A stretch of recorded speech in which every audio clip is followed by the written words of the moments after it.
Wahyu Astabrata.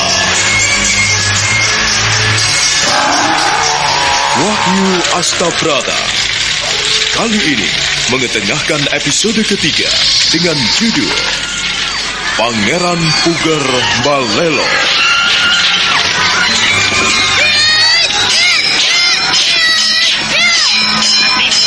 Cerita ini ditulis dan diolah oleh Bu Nergis Muriono. Pengarah cerita dan naskah Agung Bahrodi. Ilustrasi musik Hari Sabar. Teknik dan montase Jenny Mumu. Dengan sutradara Ferry Fadli.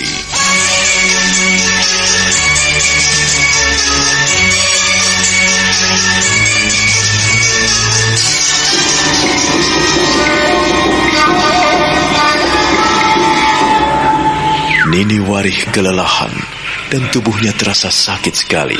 Akhirnya dia terjatuh. Namun Kolo Cokro segera memapahnya dan memondongnya. Kolo Cokro memondong Nini Warih ke bawah pohon besar dan teduh. Kolo Cokro memijiti kaki Nini Warih, betisnya, pahanya, dan seluruh tubuhnya. Makin lama Kolo Cokro makin kurang ajar. Tangan-tangannya menggelitik dan terus merayap di seluruh tubuh Nini Warih. Nini Warih hanya bisa menggelinjang dan dia terkejut sekali ketika Kolo Cokro benar-benar kurang ajar menyentuh bagian tubuhnya yang terlarang. Tenanglah Nini Warih, aku tidak akan menyusahkanmu. Aku akan memberikan yang terbaik untukmu. Tenanglah, kau tidak perlu takut kepadaku. Ayo, pejamkanlah matamu. Tidak, kau kurang ajar kepadaku. Tanganmu nakal sekali. Nini Warih, aku kemari mau menolongmu. Kita akan mencari anak. Aku tidak mungkin berbuat kurang ajar kepadamu. Ayo, tenanglah. Tidurlah dengan tenang dan pejamkan matamu. Aku akan memijiti tubuhmu yang sakit dan pegal. Kalau kau tidak mau memejamkan matamu, kau tidak akan menikmati apa yang akan kulakukan kepadamu. Ayo, pejamkanlah. Ayo, tenanglah. Tidak, Kolo Cokro. Kau jangan kurang ajar kepadaku. Aku ini seorang ibu. Aku punya suami. Aku punya anak. Aku mohon Kolo Cokro, kau jangan kurang ajar kepadaku. Aku tidak kurang ajar kepadamu Nini Warih, tetapi aku akan memberikan yang terbaik untukmu. Nikmatilah. Di sini tidak ada orang lain, hanya kita berdua, Nini Warih.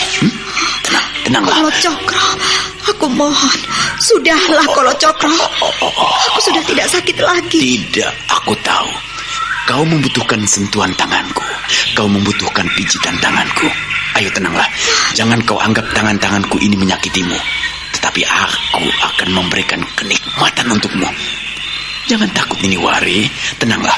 Pejamkan matamu dan nikmatilah jari jemariku. Tidak Kolo Cokro. Aku takut sekali. Takut pada siapa? Kau tidak perlu takut kepadaku.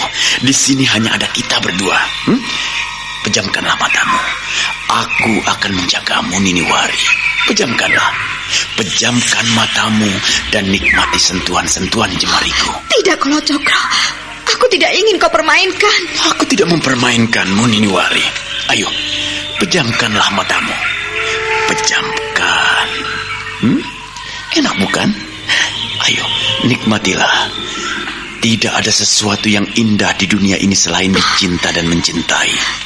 Dan ketahuilah Nini Warih, aku sangat mencintaimu. Kolo Cokro, kau jangan gila. Aku ini seorang istri. Aku punya anak dan suami. Untuk dicinta dan mencintai, tidak peduli kau punya suami atau anak. Sekalipun kau punya anak 10, aku juga tidak peduli. Sekarang yang penting adalah bagaimana kita bisa menikmati dunia ini. Di sini hanya kita berdua Nini Warih. Kau tidak perlu khawatir kepadaku. Aku tidak akan menyakitimu. Kau pernah menolongku dan kau pernah mengobati sakit penyakitku. Dan sekarang tibalah saatnya aku membalas budimu. Aku akan memberikan yang terbaik. Akan kuberikan kenikmatan untukmu Nini Warih. Nini Warih akhirnya tidak berdaya meladeni apa yang dilakukan oleh Kolo Cokro. Kala Cokro dengan nakal dan gesit sekali, lincah tangannya memijit seluruh bagian tubuh Niniwari. Dan akhirnya, dengan totokan-totokan jemarinya, Niniwari pun tertidur. Kala Cokro dengan nakal sekali melepaskan satu persatu baju Niniwari yang melekat di tubuhnya. Dan sekarang, tubuh Niniwari tanpa sehelai pun mengenakan pakaian. Kala Cokro perlahan-lahan melepaskan dan menanggalkan pakaiannya sendiri. Oh, mengapa aku menjadi resah seperti ini? Ronto, aku betul-betul tidak bisa memicingkan mataku. Bukankah kau telah memberikan dan mengantarkan istrimu ke Karanganyar, Kiwari? Apa yang kau khawatirkan lagi? Anakmu katanya sudah pintar dan pandai mencari sesuatu yang berarti dalam hidupnya. Kau tak perlu khawatir tentang hidupnya, Kiwari. Tetapi aku tidak pernah tenang, Ronto.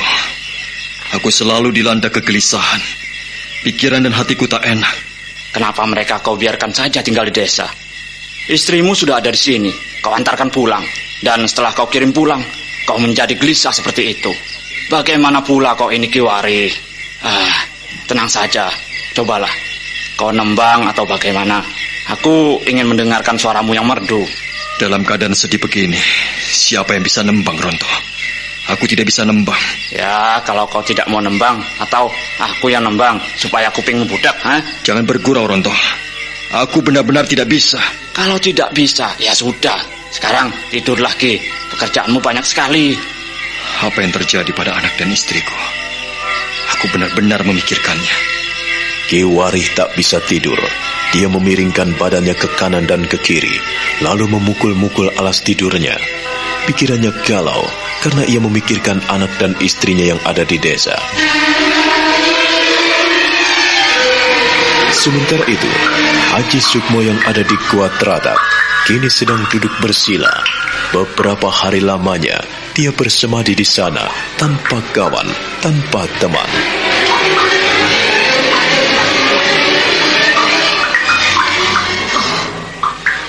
Di sini tidak ada siapapun. Mana itu kembang Jaya Kusumo? Mana Jaya Kusumo? Dan mana Dewa Jin? Aku tidak percaya. Aku tidak percaya sebelum melihatnya sendiri. Sebelum aku berbicara dengan mereka dengan mulut dan mataku, maka aku tidak akan pernah percaya. Kau mengagetkan aku, Kelawar Edan. Minggirlah kau. Kalau tidak, kau akan kusantap.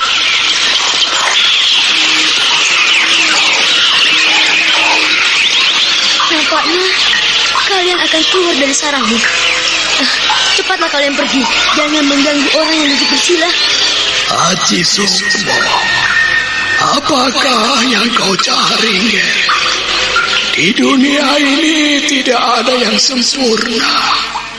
Satu pun tidak. Sekalipun kau mencari sesuatu yang hakiki, kau tidak akan pernah mendapatkannya. Orang yang sakti mandraguna bukanlah orang yang bisa menjalani laku topo, laku prihatin seperti itu. Tetapi orang yang sakti mandraguna adalah orang yang bisa mengenal dan mengerti dirinya sendiri.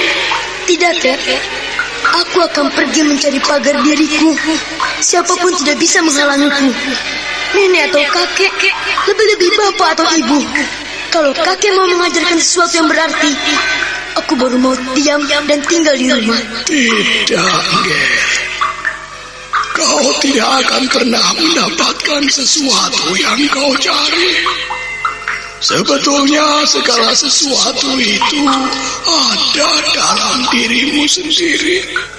Lain halnya apabila kau tidak mau mengenali dirimu sendiri, maka sepanjang hidupmu tidak akan pernah mendapatkan sesuatu.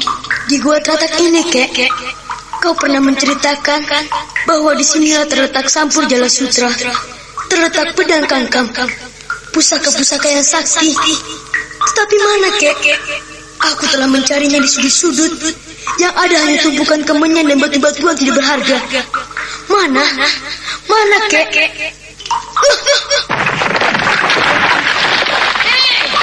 Siapa di situ? Siapa yang mengajar-ngajar tumpukan kemenyan? Siapa di situ? Aku, Nek.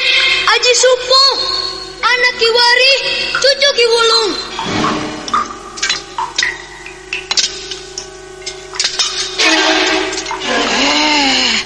Apa yang kau cari, Ngger? Di situ tidak ada apa-apa. Ayo, keluar. Jangan di dalam gua itu. Ayo, keluarlah. Jangan mengobrak-ngabrik tempat kutukan. Ayo, keluar. Nek, benarkah di sini ada pusaka sakti yang bernama Kiai Pedang Kangkam dan Nyai Sambur Cala Sutra? Mana? Di sini tidak ada apa-apa. Atau mereka bohong padaku? Kalau nenek tahu, tunjukkanlah kepadaku.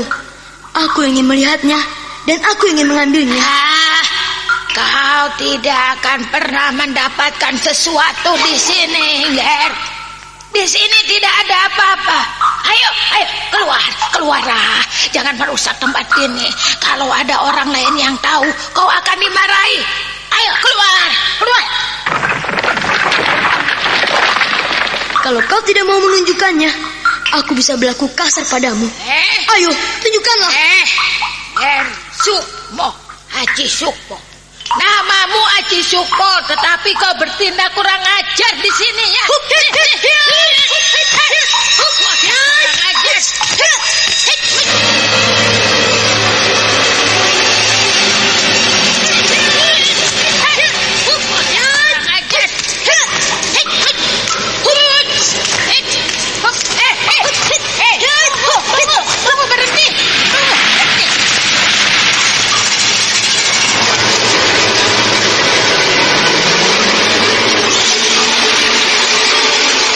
Nyai Sorok kaget sekali karena hantaman bocah kecil itu mampu meruntuhkan dinding goa. Haji Sukmo tetap menyerang Nyai Sorok. Pukulan-pukulan Sukmo berkali-kali menghantam sasaran kosong. Dinding-dinding goa lah yang menjadi korbannya hingga runtuh berantakan.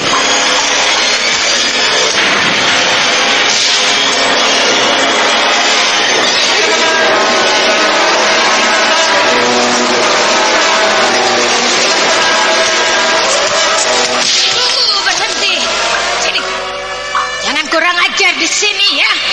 Aku sudah bilang padamu, harus kau tunjukkan di mana letak pusaka-pusaka itu. Kalau tidak kau tunjukkan, akan kau obrak-abrik tempat ini. Oh, tenang saja dulu. Ayo ikut nenek. Akan kutunjukkan di mana pusaka-pusaka itu. Ayo ikut nenek. Ayo ikut. Awas, kalau kau berbohong padaku, nyawamu menjadi taruhannya. Jangan banyak omong, ikut saja aku. Jangan kurang ajar pada orang tua ya. Jangan kurang ajar di tempat suci ini. Ayo ikut nenek.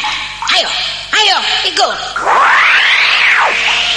Tanpa menunggu jawaban bocah kecil itu, Nyi Sorok melompat menjauh. Haji Sukmo pun tak ketinggalan. Dengan ajian tuntas rantasnya, dia melompat secepat kilat dan akhirnya lenyap di telan kegelapan. Nyi Sorok akhirnya berhenti pada sebuah gubuk kecil di mana selama ini dia tinggal. Gubuk itu terbuat dari bambu dan atap-atapnya terbuat dari alang-alang dan daun-daun hutan.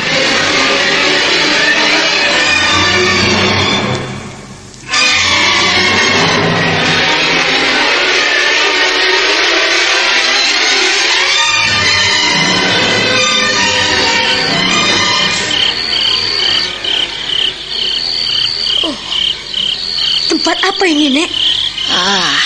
Ini adalah tempat nenek, Ger. Tempat tinggal nenek ya seperti ini. Masuklah.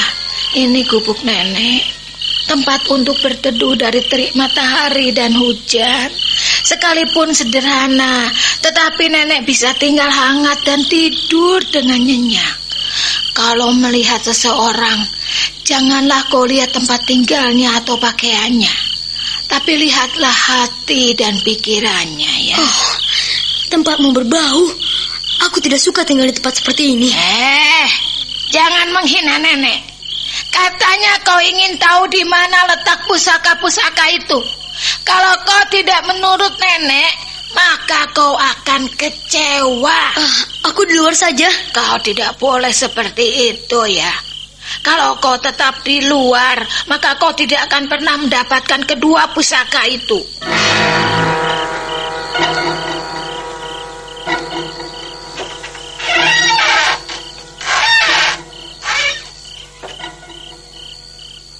Oh, apa-apaan ini? Apakah tempat tinggalmu seperti ini? Iya, semua sederhana, Ger. Nenek hanya bisa memanfaatkan apa yang ada di sini. Ayo ini minumlah. Ini air legen yang kuambil dari pohon nira. Kalau ingin tahu minuman yang lain, itu juga ada minuman legen dari aren. Ayo, minumlah dulu. Nanti kau bisa mencicipinya. Ayo. Kecut sekali. Kau menipuku, Nek. Kau akan meracuniku. Nikmati dulu baru komentar.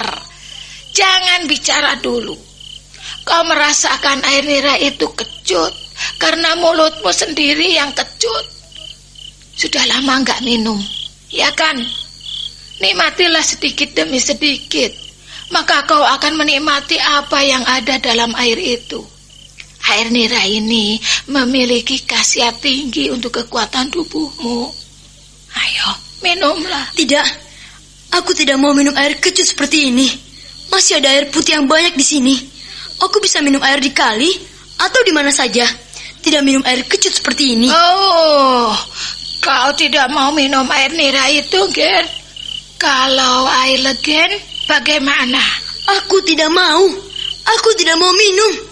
Ayo, cepat katakan di mana kedua pusaka itu. Oh, aku tidak akan pernah menunjukkannya kepadamu apabila kau tidak mau menerima pemberianku. Apa kau bilang? Kau tidak mau menunjukkannya? Sukmo jengkel sekali ketika Nyai Sorok memberikan air nira yang asam dan kecut. Bahkan mangkoknya dia banting hingga berantakan di tanah. Sukmo bangkit dan matanya berapi-api. Dia memandang Nyai Sorok dengan kemarahan. Sukmo mundur beberapa tindak sambil bertolak pinggang. Nyai Sorok matanya menyipit dan dia bergidik melihat bara api yang menyala di kedua mata bocah itu.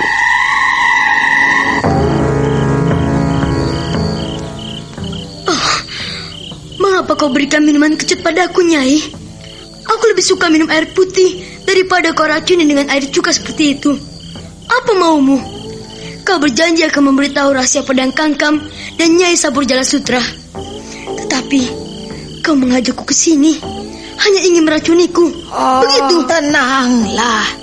Sebelumnya nenek minta maaf apabila hidangan yang kuberikan kepadamu tidak berkenan di hatimu. Maafkan aku. Tapi jika kau mengendaki untuk mendapatkan pusaka Kiai Pedang Kangkam dan Nyai Sampur Jala Sutra, caranya tidak seperti itu. Sekalipun gua tatra kau obrak-abrik dan kau porak-porandakan, kau tidak akan mendapatkannya. Kalau begitu, kau menipuku, Nyai? Tidak, aku tidak menipumu. Tapi aku bicara yang sebenarnya. Aku cukup lama tinggal di sini, Ger. Cukup lama untuk mengerti dan memahami apa yang terjadi di sini. Banyak sekali orang-orang yang datang kemari untuk mendapatkan kedua pusaka itu. Tapi kenapa? Kenapa, Nyai? Mereka tidak kuat dan akhirnya mereka mati. Mati? Mereka tewas? Iya, mereka mati. Mereka tewas dalam keadaan mengerikan. Oh, aku tidak takut mati seperti mereka. Aku tidak takut tewas. Bagaimanapun juga keadaanku, yang penting sekarang adalah aku ingin mendapatkan kedua pusaka itu. Tunjukkanlah cara-caranya, Nyai. Tunjukkanlah kepadaku. Jadi, kau ingin mendapatkan pusaka itu? Hah? Iya. Kalau aku tidak ingin mendapatkan kedua pusaka itu, tentu saja aku tidak sampai di sini. Untuk apa aku datang kemari kalau bukan untuk mendapatkan kedua pusaka itu? Aku telah dikecewakan banyak orang. Kakekku juga tertipu. Sekarang aku ingin menunjukkan bahwa aku Aji Sukmo akan mendapatkan kedua pusaka itu. Aji Sukmo, harga sebuah nyawa. Nyawa yang paling berarti. Untuk beberapa saat lamanya, Nyai Sorok hanya bisa diam. Dia mengangguk-angguk, lalu mencoba memeriksa dan menatap dengan tajam Aji Sukmo dari ujung rambut sampai telapak kaki. Betapa bocah itu tegar, gagah dan tampan. Lalu kembali dia tersenyum, sekalipun senyuman itu dingin. Namun dari kedua matanya menyinarkan keteduhan dan kesabaran yang luar biasa. Sukmo menahannya dengan tidak sabar.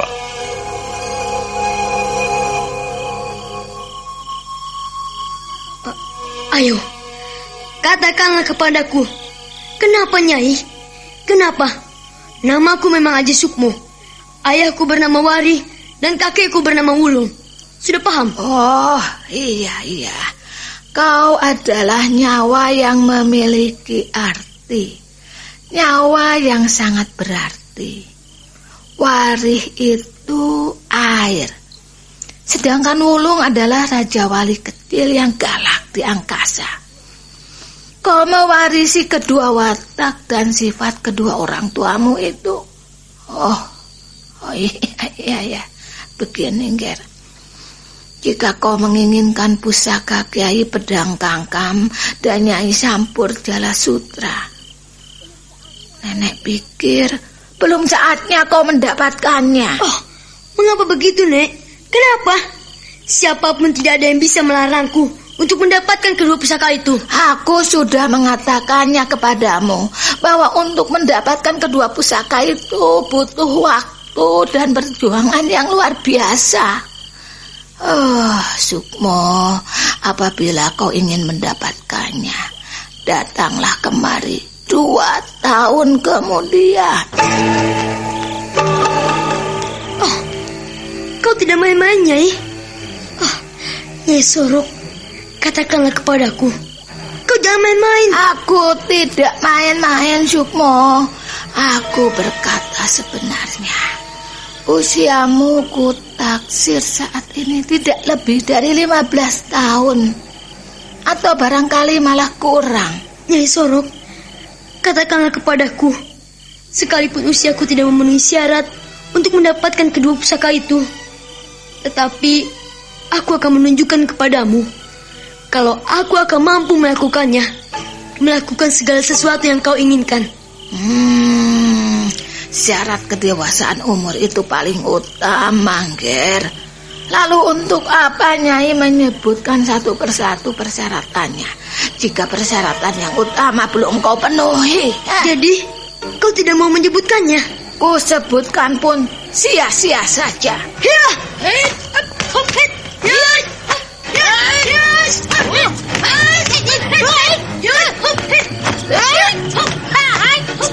Sukmo, berhenti.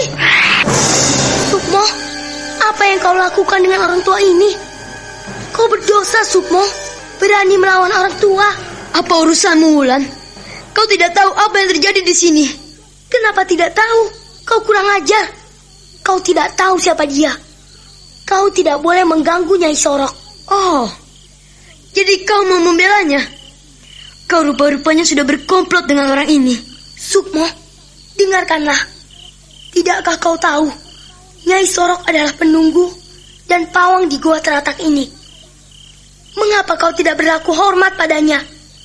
Kau kurang ajar. Aku tidak suka punya sahabat yang kurang ajar. Jadi, selama ini kau pergi kemana-mana dan mencari tempat-tempat yang sunyi. Dan akhirnya, kau sampai di sini. Kau ingin mendapatkan kedua pusaka itu. Kalau ku katakan iya, kau mau apa? Aku menyesal sekali karena kau tidak mengikuti tata aturan dan kau tidak menghormati orang tua. Aku tidak setuju. Tidak setuju? Hah, apa maumu? Aku ingin melakukan yang terbaik untukku. Karena orang itu tidak menyetujui apa yang ingin kulakukan. Maka aku harus memberi pelajaran kepadanya. Menunjukkan syarat-syarat saja, ia keberatan. Baiklah, kalau kau ingin tahu bagaimana syarat-syarat untuk mendapatkan kedua pusaka itu, aku yang akan mewakili orang tua itu.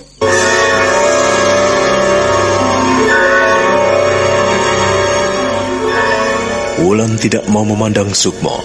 Dia memalingkan tubuhnya dan bersidakap, memandang dan mengangguk hormat kepada Nyai Sorok yang berdiam diri sambil mengatur napasnya. Lalu kembali Wulan memandang Sukmo yang wajahnya berapi-api.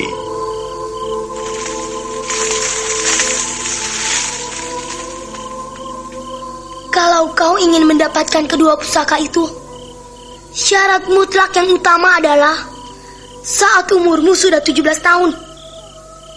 Yang kedua, kau harus membawa sesaji yang berupa kembang setaman dan kemenyan madu.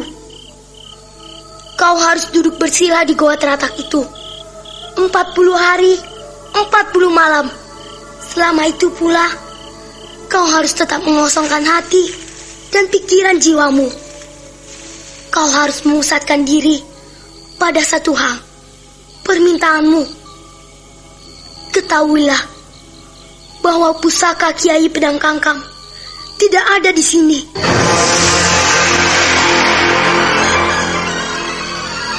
Dapatkanlah kembali pusaka Kiai Pedang Kangkang itu. Dan setelah kau mendapatkan pusaka Kiai Pedang Kangkang itu, barulah kau kemari membawa kembang setaman dan kemenyan madu. Lalu kau boleh duduk bersila sambil menancapkan pusaka Kiai Pedang Kangkang itu. Kau boleh menyalakan kemenyan itu di gua sambil duduk bersila. Dan pusaka Kiai Pedang Kangkang itu harus kau tancapkan di depanmu. Apabila kau tidak bisa melakukan hal itu, kau tidak akan pernah mendapatkan Nyai Sampur. Anis, dari mana kau tahu syarat-syarat itu semua? Apakah Nyai Sorok lupa padaku? Aku adalah Wulan, cucu Ki Gunuk. Iya. Jadi kaulah yang sering bersama-sama dengan Ki Gunuk. Iya. Sekarang aku baru ingat. Kalau dulu kau sering digendong kakekmu, tapi sekarang kau menjadi seorang gadis cilik yang cantik dan cerdas. Iya. Nenek berterima kasih kepadamu karena kau mau menyambung lidah orang tua seperti aku ini yang tidak dihargai lagi oleh sahabatmu. Hei, Haji Sukmo, kau telah mendengar sendiri apa yang menjadi syaratnya. Wulan, kalau kau sudah tahu syarat-syaratnya, mengapa tidak sejak dulu kau katakan padaku? Bagaimana aku mengatakannya kepadamu kalau kau selalu pergi? Sukmo, aku ingin kau segera kembali ke rumah. Janganlah ngeluyur ke sana kemari sehendak hatimu. Ku minta kau pulang. Pada saat ini, kedua orang tuamu merindukanmu. Kau dicari-cari mereka. Ketahuilah Sukmo, bahwa ibumu saat ini ada di rumah kakekmu.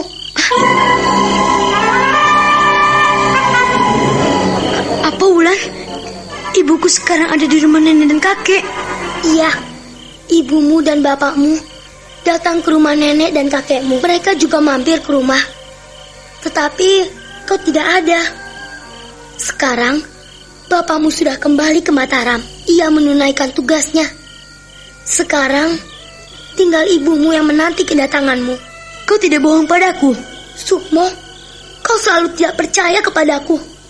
Hanya itu yang bisa kusampaikan kepadamu. Selamat tinggal, Sukmo. Hup. Wulan, tunggu. Hup.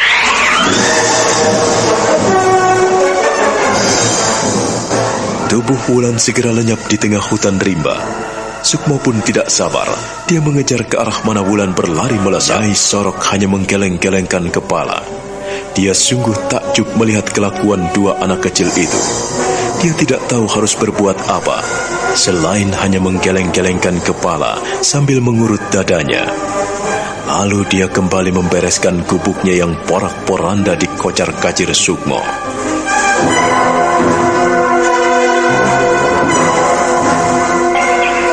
Sementara itu, di rumah Ki Wulung, Nini Wari sedang duduk gelisah. Beberapa hari lamanya dia melamun dan sedih karena telah mengkhianati suaminya. Di samping itu, dia juga belum bisa bertemu dengan Aji Sukmo putranya.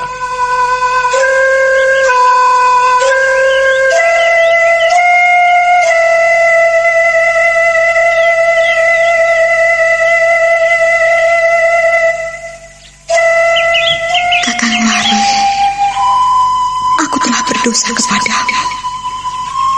Aku telah berkhianat kepadamu. Tetapi aku tidak sengaja, Kakang. Aku terpaksa melakukannya. Aku dipaksa, Kakang.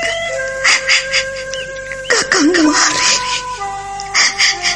maafkan aku. Aku tidak tahu. Kenapa tidak bisa menentang Kolo Cokro? Ia memaksaku. Ia telah merampas.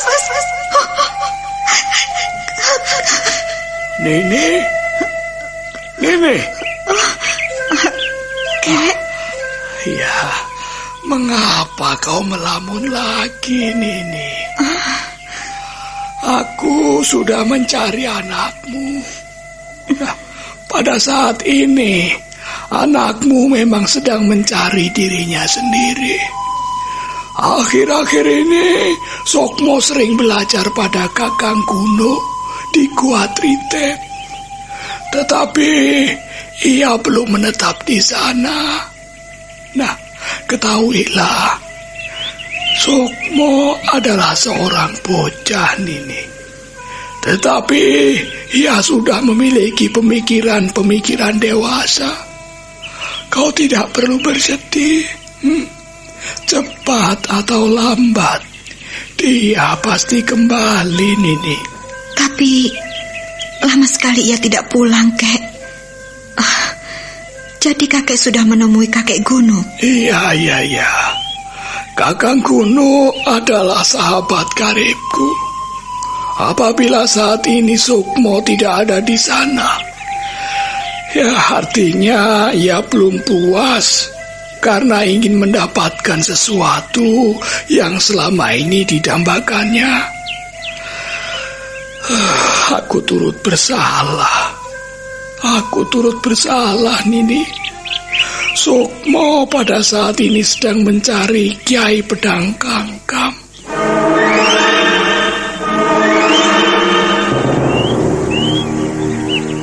Pusaka Kiai Pedang Kangkam? Iya, Nini. Aku dulu pernah menyerahkan kepadanya sebuah pusaka Kiai Pedang Kangkam. Aku tidak menduga apabila pusaka yang kuserahkan kepadanya itu palsu. Ia kecewa karena pedang itu patah berantakan hanya untuk melawan seekor monyet. Dan sekarang ia ingin mencari pusaka yang asli. Maafkan aku, Nini. Aku turut bersalah dalam hal ini.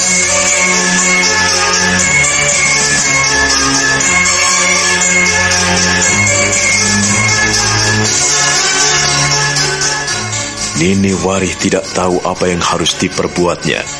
Dia memandangi Ki Wulung dengan tatap sayu. Ki Wulung sendiri nampak sedih sekali karena dialah yang telah menunjukkan rahasia tentang pusaka Kiai Pedang Kangkam. Dan kini dia tidak tahu apa yang harus dilakukannya karena Aji Sukmo selalu pergi tanpa mengenal batas waktu meninggalkan rumahnya. Nini Wari terisak dan memandang ayah mertuanya dengan tatap mata sayu. Ki Wulung merasa bersalah di hadapan Nini Wari yang senantiasa murung dan sedih karena Aji Sukmo tidak juga kembali ke rumah. Selama dia di Karanganyar, belum pernah dia bersua dengan putra tunggalnya. Ki Wulung berusaha menghiburnya, Tetapi beban hidup Niniwari terasa amat berat. Lebih-lebih perasaan berdosa di mana dia telah didekati Kalacakra. Dia serba tidak enak. Dia akhirnya diam dalam 1000 bahasa. Hanya hatinya yang merintih karena dia tidak mampu berbuat apa-apa.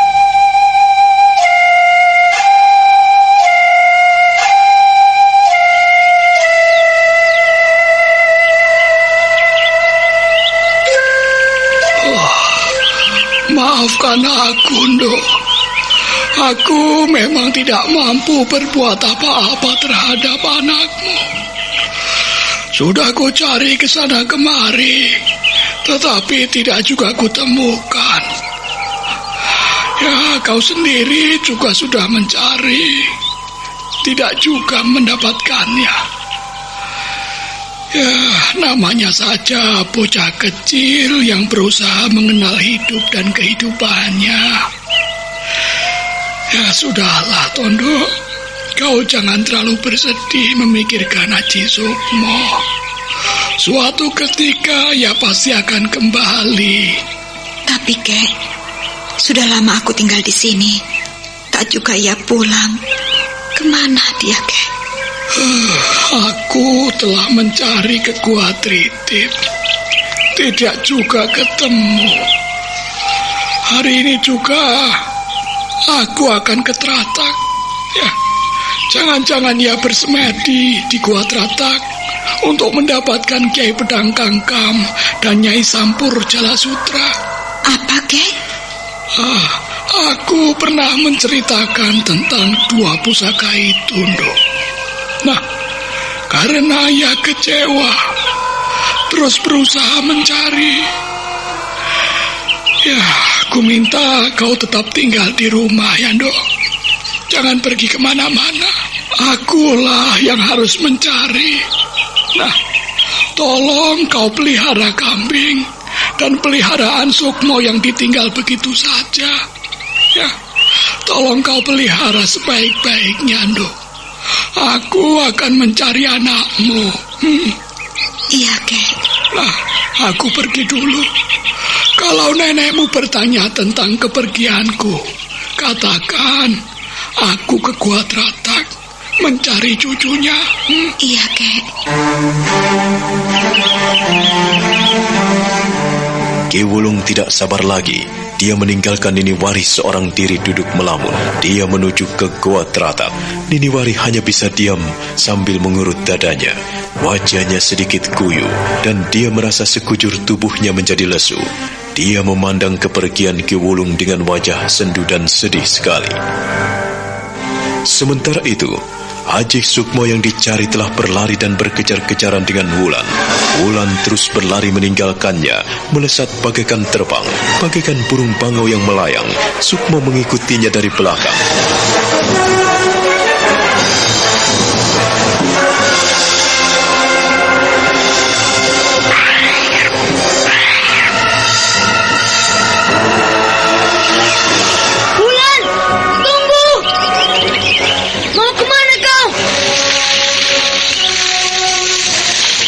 Sungguh malu bersahabat denganmu, Sukmo.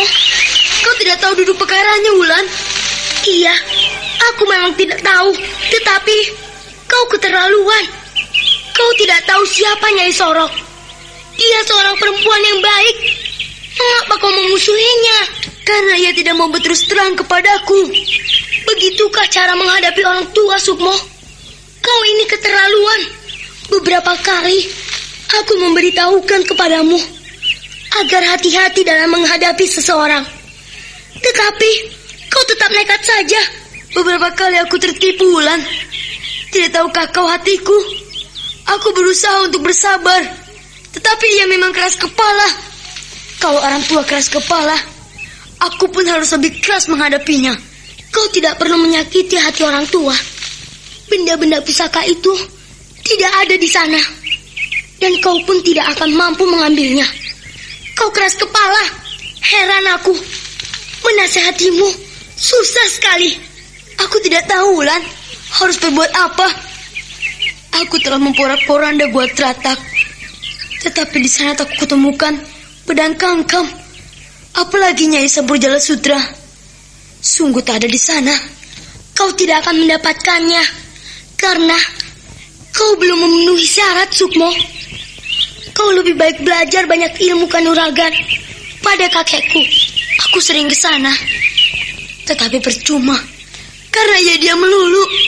Kakekmu tak mau mengajariku ilmu bela diri. Kau tidak akan mendapatkannya karena kau belum memiliki kesabaran. Kalau kau sabar, kau pasti diajarkannya. Aku juga tidak pernah diajari kakekku. Tetapi, ku ambil bagaimana yang terbaik.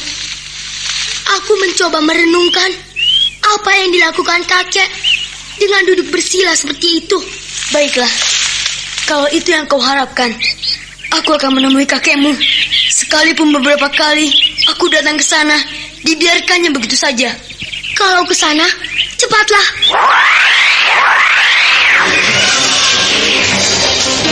Sukmo dan Wulan akhirnya menuju Gua Tritip. Mereka ingin menemui Ki Gunung yang duduk bersila bertahun-tahun lamanya.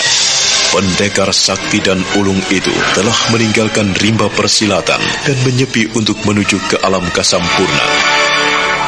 Sementara itu, perjalanan Ki Wulung telah sampai di Gua Tratap. Dia mendapatkan perempuan tua di gubuknya yang duduk lesu dengan wajah murung. Hei, mengapa kau bersedih, Nyai Soro? Kau lihat sendiri, Ki Wulung. Tempat ini menjadi porak-poranda, berantakan. Oh, siapa yang berbuat kurang ajar seperti ini, Nyai Soro? Siapa? Oh, dia harus kuhajar. Dia harus diberi peringatan. Dia bocah baru gede yang tidak tahu tata krama, yang tidak mau tahu nasihat orang tua.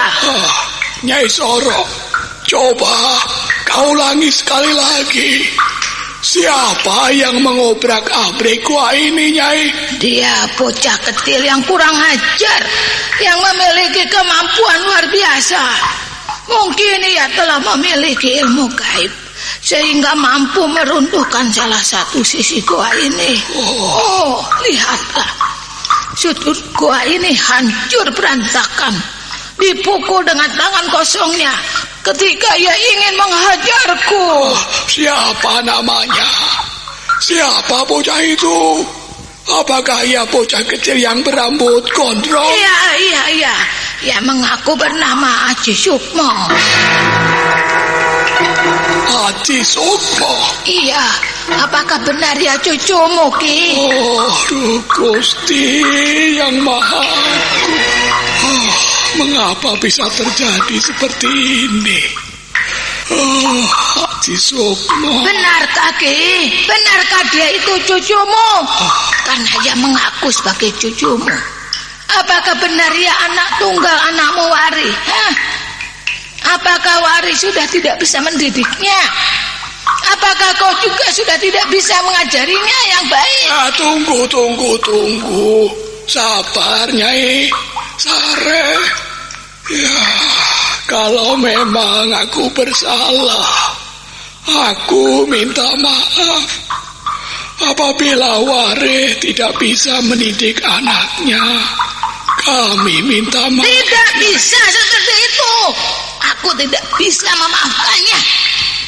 Kalian harus membereskan tempat ini supaya tidak hancur berantakan seperti ini. Aku tidak bisa menerimanya. Aku hanya mau tahu tempat ini menjadi beres dan bersih. Ya, kalau itu yang kau inginkan, ya biarlah aku yang membereskannya, Nyai Soro. Maafkan cucuku, maafkan kami. Aku akan membantumu membereskan gua ini. Aku tidak sudi melakukannya, tapi aku ingin melihat kaulah yang harus membereskannya. Baiklah, Nyai. Aku akan membersihkan dan membereskan gua ini, Nyai Soro. Nah, gua harap kau sare dan bersabar, Nyai. Kita barangkali sama-sama salah karena tidak mampu menghadapi bocah kecil itu. Sama-sama salah. Sama-sama salah bagaimana? Itu itu tidak bisa kuterima. Tidak bisa. Aku tidak bersalah itu. Ya, barangkali kau tidak bersalah, Nyai Soro. Tetapi bagaimanapun juga, kau adalah orang yang paling bertanggung jawab untuk membereskan dan membersihkan tempat ini. Kau adalah seorang pawang di Gua Teratak ini. Kalau ada keributan atau kerusuhan, kaulah yang bertanggung jawab sepenuhnya. Jangan menyalahkan orang lain. Aku sudah bicara kepadamu, datang untuk bermaksud baik, dan aku pun mengalah untuk membersihkan tempat ini. Sekarang, kalau aku membantumu, bukankah itu suatu kebijaksanaan, Nyai? Nyai Soro, jangan mengeraskan hati. Cucumu itu sungguh kurang ajar. Cepat bereskan. Aku tidak mau membantumu. Aku sudah capek. Iya. Baiklah, Nyai. Aku akan membereskannya. Akhirnya Ki Wulung dengan sigap membereskan dan membersihkan pelataran goa yang hancur berantakan oleh reruntuhan dinding goa yang dihancurkan Sukmo. Ki Wulung menggeleng-gelengkan kepala karena ketika melihat pada salah satu sisi goa, dia melihat telapak tangan dan kaki kecil. Dia sudah bisa menduga bahwa telapak tangan dan kaki itu adalah milik cucunya. Tapi dia tidak bisa berbuat apa-apa kecuali hanya diam sambil terus membereskan pelataran goa dari reruntuhan batu. Sedangkan di rumahnya, Nini Warih berusaha memelihara kambing-kambing Sukmo yang ditinggalkan begitu saja oleh putranya.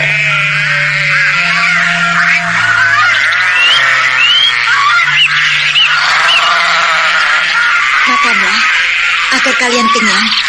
Makanlah. Makanlah kambing-kambing yang baik. Nanti akan kucarikan rumput yang ranum untuk kalian. Maafkan Sukmo yang melupakan kalian. Aku akan memelihara kalian. Nini Warih?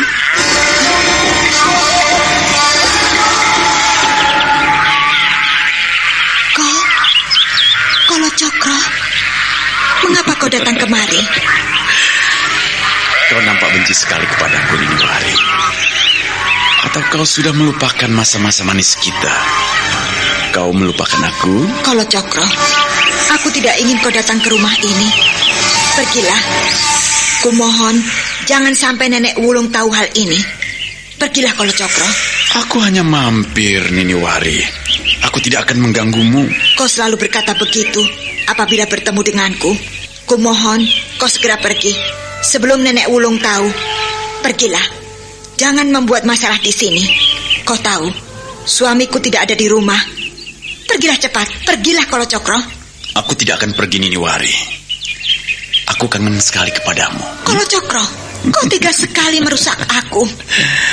Kau tega sekali mengotori rumah tanggaku. Aku mohon, pergilah dari sini. Jangan keterlaluan. Pergilah. Kau tidak tahu bagaimana hati dan perasaan perempuan. Kau telah 2 kali. Kolo Cokro, pergilah. Kau menyesal. Pergi. Kau menyuruh aku pergi. Cepat, pergilah dari sini. Pergi. Kolo Cokro meninggalkan Nini Warih tanpa menoleh lagi. Tetapi ketika melangkah beberapa tindak, dia menoleh dan tersenyum manis dan merayu perempuan itu. Belum lama Kolo Cokro pergi meninggalkannya, Nyai Wulung telah berada di dekatnya. Nini Warih jadi tidak enak dan dia hanya bisa menunduk. Siapa laki-laki itu, Nini? Siapa Nini? Aku tidak mengenalnya, Nyai. Kau jangan sembarangan, Nini. Kau tidak boleh begitu. Kau istri orang, dan kau tidak boleh berdekatan dengan siapapun juga. Kalau para tetangga melihat apa yang dikatakan mereka. Aku tidak melakukan apa-apa. Aku telah mengusirnya. Sekalipun begitu, aku tidak ingin tetangga pada usil membicarakanmu. Apabila orang itu selalu datang kemari, apa jadinya?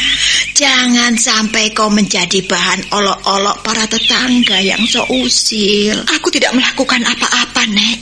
Sungguh, janganlah berpandangan buruk kepadaku. Aku tidak meladeninya, kan? Aku menyuruhnya pergi kan?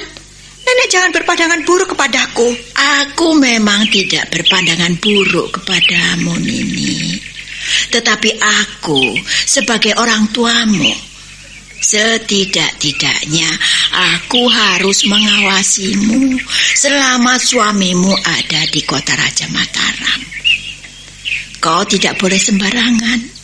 Kau tidak boleh gegabah menghadapi seseorang dan menerima tamu. Aku tidak ingin kau meladeni siapapun juga. Kau tahu itu? Iya, aku tahu, Nek. Maafkan aku. Sekali lagi, aku bertanya kepadamu. Siapa laki-laki itu? Siapa? Nampaknya kau sudah kenal dengannya. Ingat, aku memperhatikanmu dari kejauhan. Nini Warih sungguh tidak enak ketika menghadapi Nyai Wulung yang menegurnya, di mana perempuan itu mengetahui hubungannya dengan Kolo Cokro. Nini Warih hidungnya kembang kempis dan nampak memerah. Matanya berkaca-kaca dan perlahan-lahan dia melangkah mendekati Nyai Wulung. Dia berusaha menatap perempuan tua itu dengan hati dan perasaan yang amat tulus. Nyai Wulung memandangnya sangat tajam, seakan-akan menghakiminya bahwa dia melakukan kesalahan besar di depan matanya.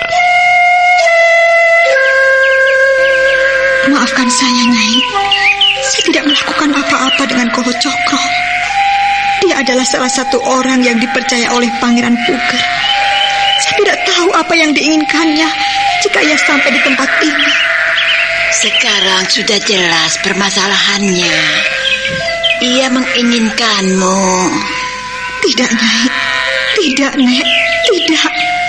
Ia tidak menginginkan aku. Tetapi ia memang seorang petualang. Dia ingin selalu mencari gara-gara dimanapun dia berada. Dia selalu begitu. Tetapi ia tidak menggangguku. Dia katanya baru saja mencari sesuatu di Senggrong. Lalu ia mampir kemari karena tahu aku ada di sini. Lagi pula, ia sudah tahu kalau aku ini istri Kakang Wari. Tetapi aku tidak ingin melihatmu meladeni laki-laki itu. Kau harus paham, anakku. Kau ini istri Wari. Kau telah memiliki seorang anak. Dan kau seorang ibu yang baik. Jadi kau tidak boleh menyia-nyiakan kepercayaan suamimu. Jangan sampai hal ini diketahui oleh suamimu. Kalau Warih sampai mengetahui hubunganmu dengan Kolo Cokro, aku tidak tahu apa yang akan dilakukan suamimu. Maafkan saya, Nek. Maafkan saya. Barangkali memang aku salah. Ya, karena aku berbincang-bincang dengan Kolo Cokro. Maafkan aku, Nek. Yang bisa memaafkan kesalahanmu hanya dirimu sendiri. Aku tidak bisa memaafkan dirimu karena kau tidak salah kepadaku. Kau bersalah kepada dirimu sendiri karena kau berbincang-bincang dengan laki-laki. Kau harus tahu aturan, Wari. Sebagai seorang istri yang baik, tidak boleh berbincang-bincang dengan laki-laki selama suaminya pergi dan tidak ada di sampingnya. Demikian pula sebaliknya. Seorang laki-laki tidak boleh berbincang-bincang dengan perempuan tanpa ada istrinya di sampingnya. Kalau kau sudah menyalahi aturan itu, kau sudah terancam bahaya. Kau sudah terancam bencana, Nini Wari. Maafkan aku, Nek. Maafkan aku. Aku tidak sengaja. Bukan aku yang menghampiri Kolo Cokro, tetapi Kolo Cokro yang datang kemari. Kamu atau Kalacakra atau orang lain itu tidak menjadi persoalan.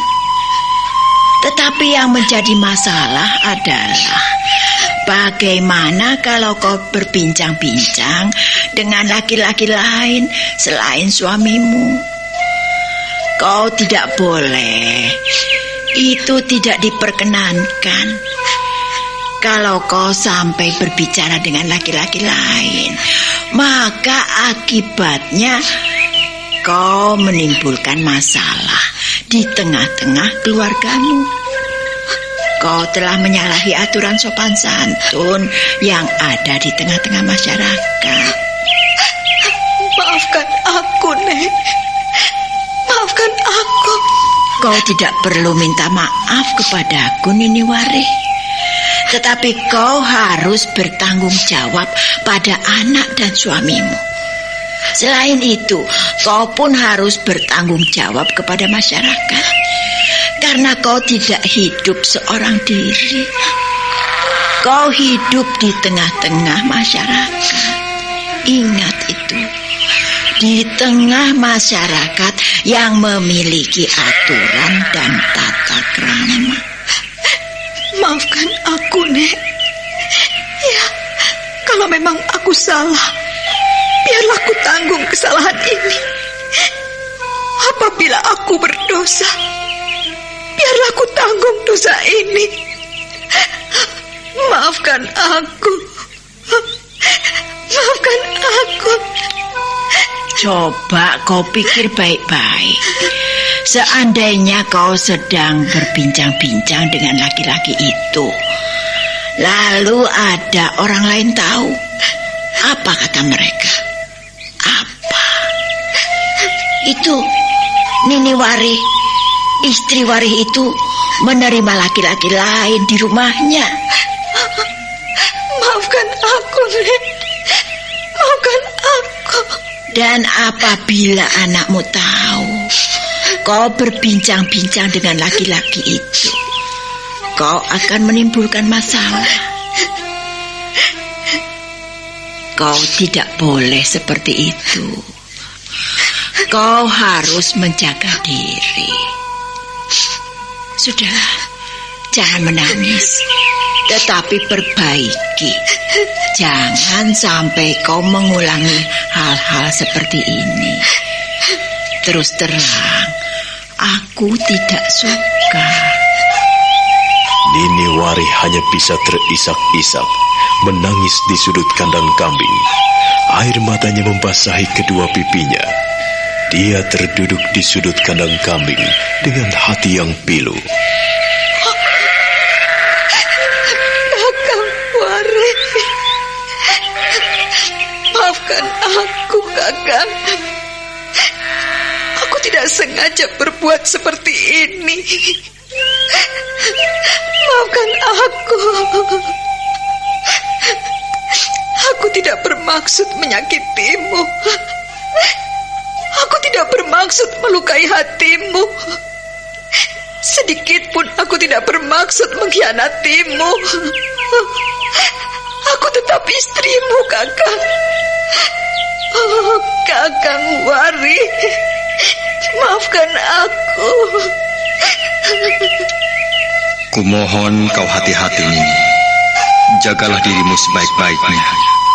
Rawatlah anak kita. Jangan sampai dia menjadi anak yang liar, karena ia memiliki kelebihan-kelebihan dibandingkan anak-anak yang lain. Untuk itu kau harus memahami keberadaannya. Tetapi yang lebih penting adalah bagaimana kau bisa menjaga dirimu sendiri tanpa ada suamimu di sisimu. Jagalah dirimu baik-baik.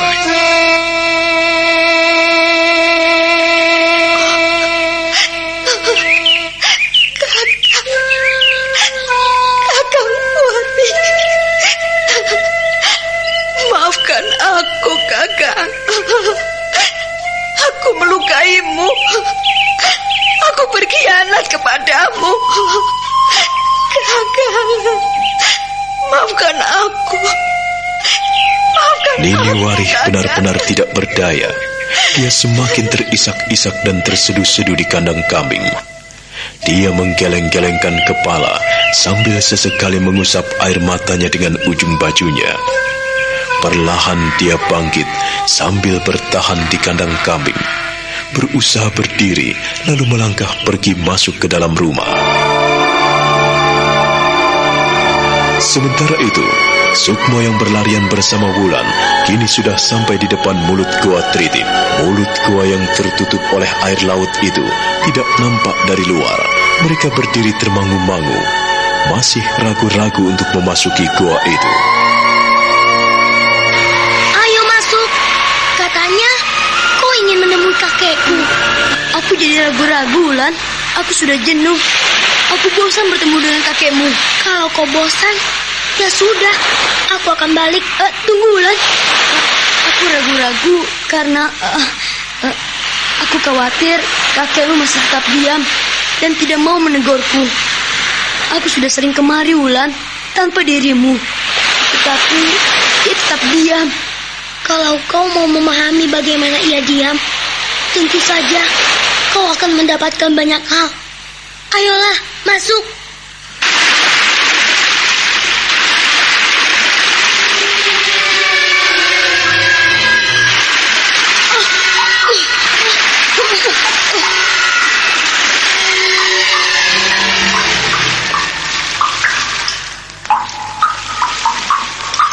Kek, kami datang kepadamu, Kek. Maafkan aku, Kek. Aku datang. Aku datang lagi, Kek. Aku belum mendapatkan pedang Kangkang. Maafkan aku karena aku telah melukai dan menyakiti hati Nyai Sorok yang bertugas menjaga Gua Teratak. Maafkan aku, Kek. Kek, tolonglah. Terimalah Sukmo. Ajarilah sesuatu padanya agar dia mengenali dirinya sendiri. Kakek Gunuk, demi Tuhan, aku ingin sekali menjadi muridmu. Aku mau melakukan apa saja yang kau inginkan.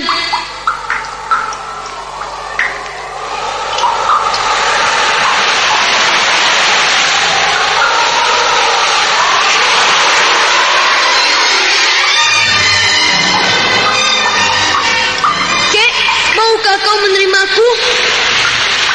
Aku sudah pergi ke sana kemari. Untuk kali ini, aku datang dengan kegagalan karena aku tidak bisa membawa pusaka-pusaka itu.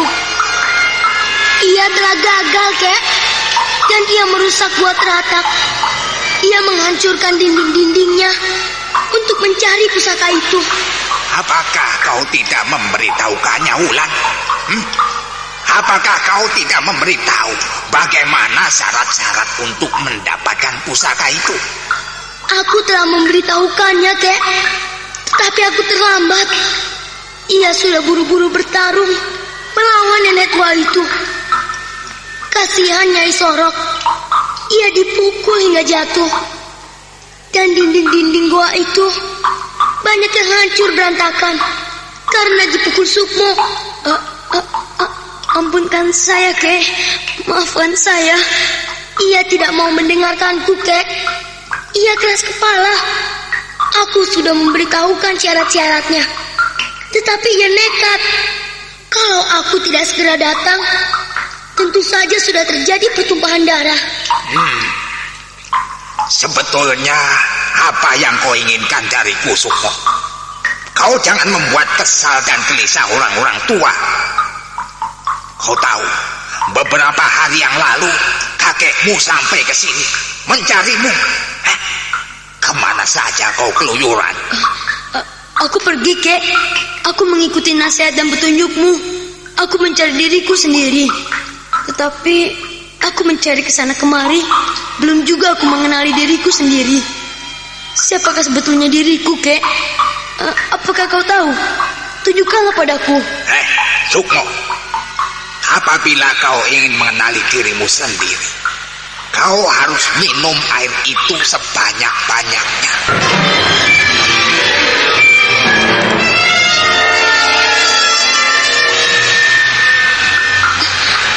Apa, Kek? Aku harus minum air laut yang asin dan tidak sedap itu. Ya, kalau kau ingin mengenali dirimu sendiri, lakukanlah sekarang juga. Katanya kau ingin menjadi muridku. maka kau harus melakukan apa yang kuinginkan. Seorang murid yang baik harus mematuhi, mendengarkan, dan juga melaksanakan apa yang diperintahkan oleh gurunya. Kalau mulai sekarang kau ingin menjadi muridku dan menetap di sini, maka kau harus mematuhi segala peraturanku, perintahku. Jadi, aku harus minum air laut, Kek? Iya, kau harus minum air laut itu sebanyak-banyaknya, sepuas hatimu, dan sampai perutmu penuh. Kek, kalau aku minum air laut terlalu banyak, aku bisa muntah-muntah, Kek. Aku pernah tenggelam di sungai waktu aku belajar berenang, dan aku tidak mampu bernafas. Akhirnya, aku pingsan. Kalau kau suruh aku minum air laut sampai penuh di perutku ini, apakah tidak membahayakan diriku, Kek? Dasar bocah keras kepala.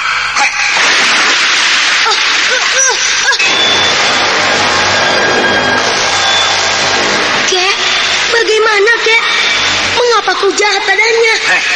Kau tikus betina, sudah diam saja. Kau tidak tahu apa yang kuinginkan. Diamlah. Biarkan dia tenggelam. Biarkan dia minum air laut sepuas-puasnya. Kek, kasihan dia, Kek. Sungguh kasihan kalau kita membiarkannya menjadi anak yang gemblong. Dia akan menjadi anak yang liar apabila kita tidak asuh dengan baik. Kau yang lebih tahu, harus memberinya teladan. Dan lihatlah, coba kau lihat. Dia belum juga muncul. Biar dia minum air laut sekenyang-kenyangnya. Kalau belum kenyang, dia tidak akan timbul. Artinya, kakek tidak membunuhnya. Tolonglah, Kek. Kasihan Sukmo, kasihan dia. Tikus betina. Untuk kasihan kepada anak itu, ya seperti inilah pelajaran yang harus diterimanya. Ia memang sering kali kemari, tetapi aku membiarkannya saja. Dan sekarang kalian ingin aku menyentuhnya. Sekarang aku telah menyentuhnya.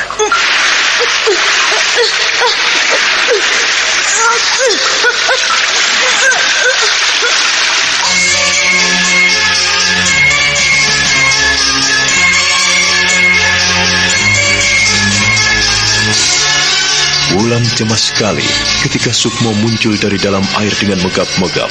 Sukmo tidak mampu berbuat apa-apa selain menggapai-gapaikan kedua tangannya sambil berusaha berenang ke tepian. Ki Gunuk melihat pemandangan itu hanya tersenyum dingin, seolah-olah tidak tahu dan tidak terjadi apa-apa. Wulan bangkit dari tempat duduknya dan berusaha menolong Sukmo. Tetapi baru saja dia berdiri, sekelebat angin menampar wajahnya. Nah, apa yang akan terjadi selanjutnya pada Sukmo? Saudara pendengar, silakan menunggu seri berikutnya dalam serial Wahyu Astabrata ini. Sampai jumpa.